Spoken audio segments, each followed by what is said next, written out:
Dans la ville, il y a un trou, un gros trou, et dans le trou, du pain, des miettes, du brûlé, des restes d'humanité. On dirait que tout est fini. Oui, tout est bien fini, enfin ouf! Que les humains ont fait un dernier pique-nique et pouf, qu'ils ont été effacés. Même pas le temps de prendre le reste du pain, le reste des miettes et le reste de l'humanité. Dans le trou, il n'y a rien, il n'y a personne.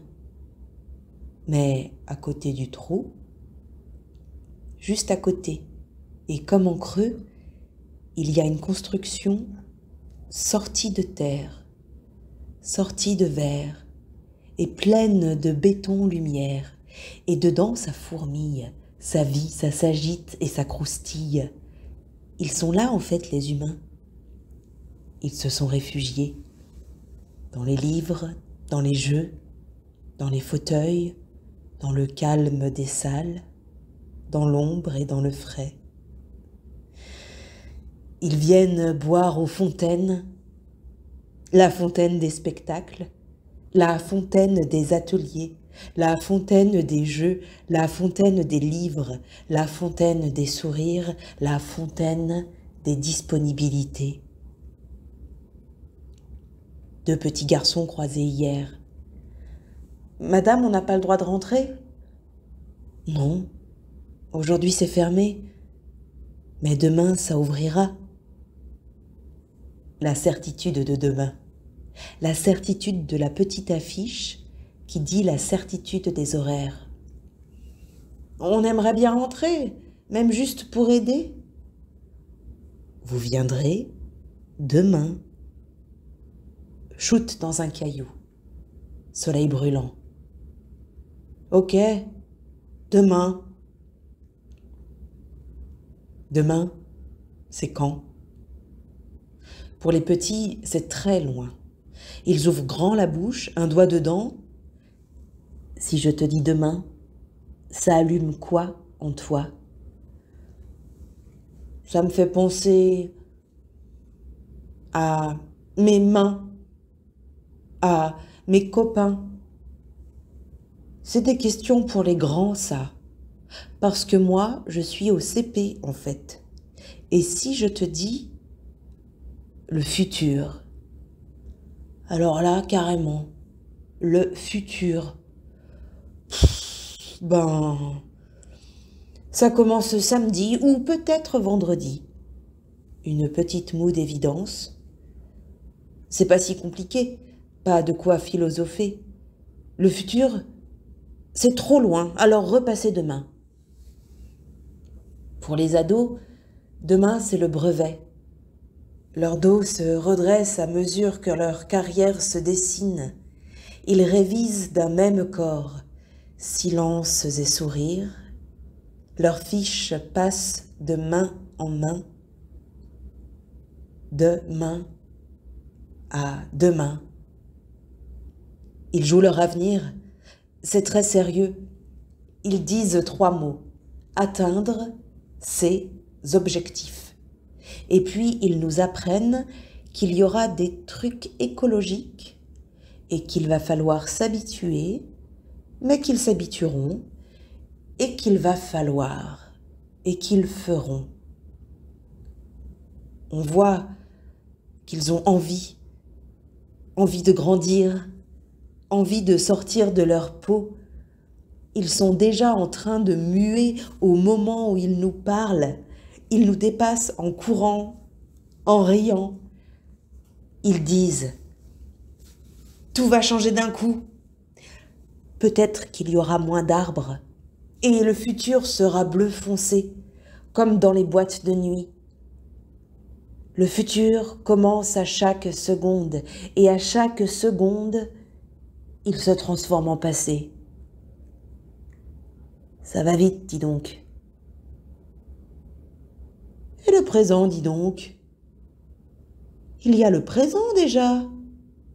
S'occuper du présent déjà, dit une vieille dame qui emprunte à la borne. Car oui, il y a aussi des vieux. Et pour eux, le futur, c'est dur à imaginer parce qu'ils ne se voient pas dedans. Le futur sera-t-il pour tout le monde? Oui, sauf pour moi. Mais non, je rigole, elle dit. Mais elle ne rigole pas. Hier, je vous aurais dit que le futur n'existera pas, qu'il n'aura pas lieu. Mais voilà, je suis grand-mère, alors faut bien que je voie devant. Parfois, pour les grands, le futur, c'est une tombe, de la poussière. Mais surtout, ce sont les enfants. Elle nous le dit, elle avec ses petits. 3 mots, elle nous dit.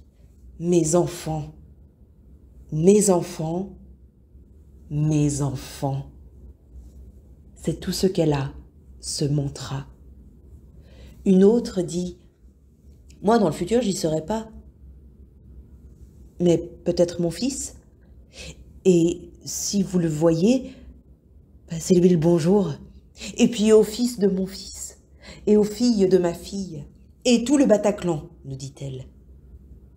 Oui, les enfants seront là.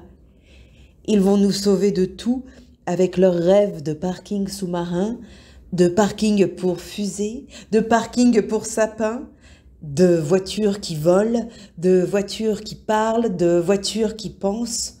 Le futur sera plein de voitures, oui, et plein de robots aussi.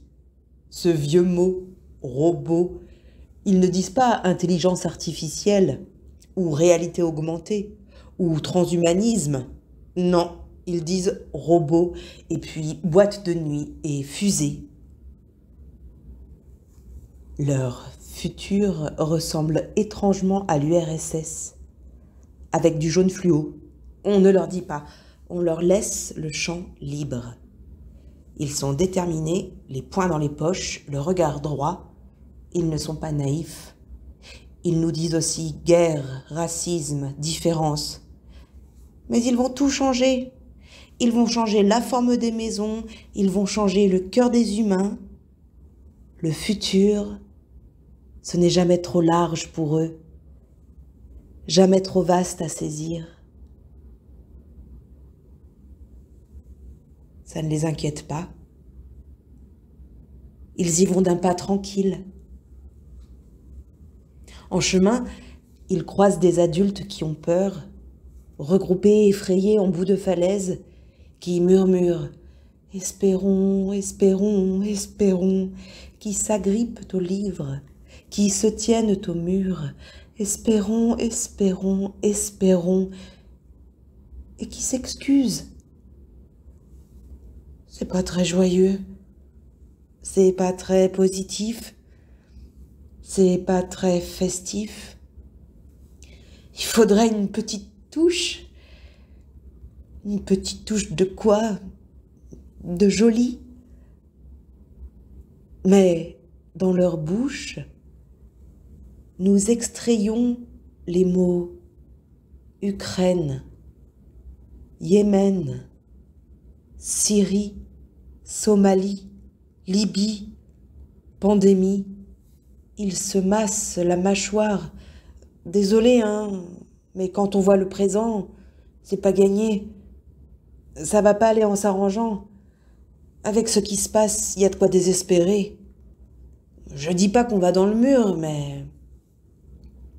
Je dis pas que c'est la fin du monde, mais...